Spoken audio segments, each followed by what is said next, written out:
The year was 1922.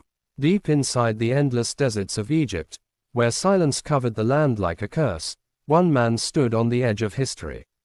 His name was Howard Carter, a British archaeologist obsessed with finding something the world believed was lost forever: the tomb of Tutankhamun. For years, Carter searched through the Valley of the Kings under the burning Egyptian sun. Season after season passed with failure after failure. Experts mocked him. Workers lost hope. Even his wealthy sponsor, George Herbert, 5th Earl of Carnarvon, was preparing to abandon the project completely. But Carter believed the desert was hiding one final secret. Then, on a cold morning in November 1922, everything changed. A young worker accidentally struck something hard beneath the sand. As the dust was cleared away, ancient stone steps slowly appeared. The deeper they dug, the more terrifying the silence became. At the bottom stood a sealed doorway untouched for more than 3,000 years. Stamped across the entrance was the royal seal of Tutankhamun himself. Carter could barely breathe. For a moment, history itself seemed frozen. Days later, Carter carefully made a small hole in the doorway. Holding a candle near the opening, he slowly looked inside. The flame trembled in the darkness as golden light reflected back into his eyes. At first, he could not speak. Behind the wall stood giant golden statues watching silently like guardians of the dead. Chariots rested beneath layers of dust. Jewels glittered in the darkness. Strange animal-headed figures stared from the shadows as though protecting something sacred. Someone behind Carter nervously asked, "Can you see anything?" Carter whispered the words that would become legendary. Yes, wonderful things. What he had discovered was beyond imagination. The chambers were filled with treasures untouched since ancient Egypt ruled the world. Golden beds, royal weapons, sacred objects, ceremonial thrones, and finally, the greatest treasure of all: the golden mask of the boy king. Even after thousands of years, the face of Tutankhamun appeared almost alive. His eyes seemed calm, watching silently across history itself. The world exploded with excitement. Newspapers called it the greatest archaeological discovery of all time. Crowds became obsessed with ancient Egypt.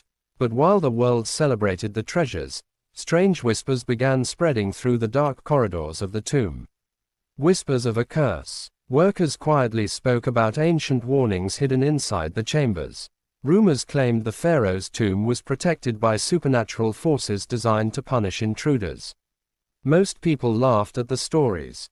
Until the deaths began. Only months after the tomb was opened, tragedy struck suddenly. George Herbert, 5th Earl of Carnarvon, the wealthy man who financed the expedition, suffered a small mosquito bite on his face. At first, it seemed harmless. But the wound became infected. His condition rapidly worsened. Then, without warning, Lord Carnarvon died. The news shocked the entire world. But what happened next transformed fear into legend.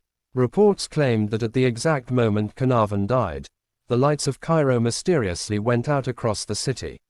Thousands of miles away in England, his dog allegedly howled into the darkness before suddenly collapsing dead. The newspapers went insane. Headlines screamed, "The curse of the pharaoh has awakened." Fear spread rapidly across Europe and America. Every strange event connected to the tomb suddenly felt terrifying. People became convinced that an ancient evil had been disturbed. Over the following years, more than 22 deaths were linked to the curse. Archaeologists became sick without explanation.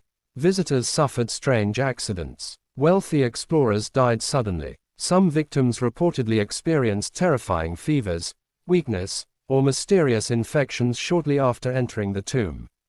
To millions of people, it no longer felt like coincidence. It felt supernatural. Ancient Egyptian history only made the mystery darker. Egyptians believed deeply in protecting the dead. Tombs were sacred gateways into the afterlife, and priests often placed warnings around burial chambers to frighten thieves away forever. Some believed Tutankhamun's spirit was now taking revenge. Others believed darker forces guarded the tomb from the beginning. But scientists later offered another explanation. Ancient sealed chambers may have trapped dangerous bacteria, toxic mold, or poisonous air for thousands of years. Opening the tomb could have exposed explorers to deadly infections hidden within the dust and walls. Fear also played a powerful role. Newspapers exaggerated every tragedy because the world was obsessed with ancient Egypt, death, and mystery. Ordinary accidents slowly became part of a terrifying global legend. And perhaps the strangest detail of all, Howard Carter himself survived for many years after opening the tomb. The man closest to the so-called curse did not die mysteriously at all. So was the curse real? Or was it simply fear powerful enough to control human imagination? Even today, more than a century later, the tomb of Tutankhamun continues to haunt the world. Because sometimes the greatest mysteries are not hidden inside ancient tombs, but inside the human mind itself.